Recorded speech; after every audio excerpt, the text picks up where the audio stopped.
Shalom and welcome to 2 Minutes of Torah. This year is entitled Har Habayit, number 70. Can a Tevul-Yom go up to the Har Habayit? We learned in the previous year. The Mishnah Kalim seems to answer the question very simply.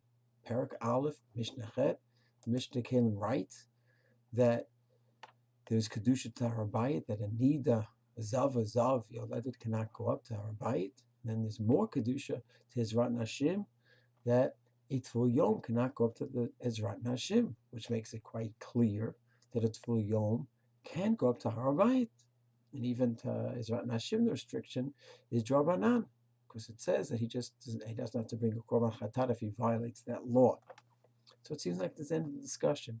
However, if one goes to Gemara Psachim, Sadi Bet Amar Aleph, quotes the Pasuk in Divrei Hayamim, Yehoshaphat made a takana on the Chatzer that there's an Issa for Tevul-Yom to go where? In the Machane Leviyah.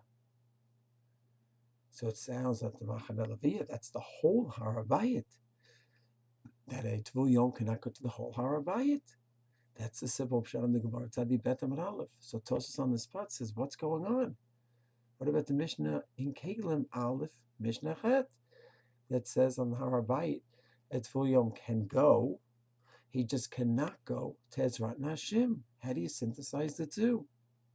So Tosfos says very simply, Tosfos Bibo Hamatchil Tevul-Yom writes that Lo Bechol Hamachane Ela Me Ezrat Nashim V'Lifnim. Not the whole Machane. When the Gemara in Psachim says the Machane Leviyah, there's an Issa Tevul-Yom, it means part of the Machane Leviyah. And but they use the language Chatzer. And Tosfos says yes, the Chatzer can refer to the Ezrat Nashim. And therefore that part of the Machane Leviyah, the Ezrat Nashim, which is part of the Machane Leviyah, because Midoraita, the Azara has one status to it, and the Ezrat Nashim has another status of Har Habayit. And the Rabbanan made restrictions that Tamei Meit cannot be there. And they also said that Tevul-Yom cannot be there as well. So that's how Tosfos synthesizes the two. That a Tevul-Yom can be on the Har Habayit, Rabbanan he cannot be in Ezrat Nashim. And that's what the Gemara Pesachim means as well.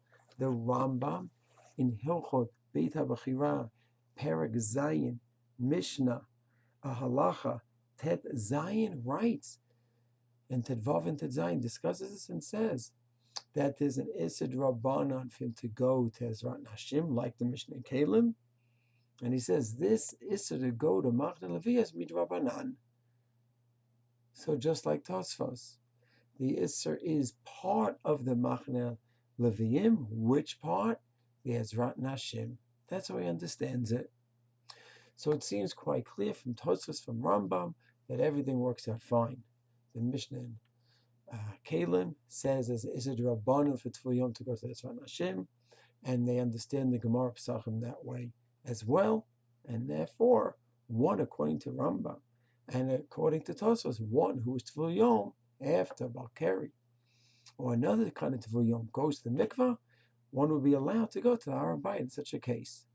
Those are the shitot of the Rambam Tosfos. Mitzvah Hashem. Next year we'll see, are there those who argue with this approach and look at the Gemara differently than these two giants. Shalom.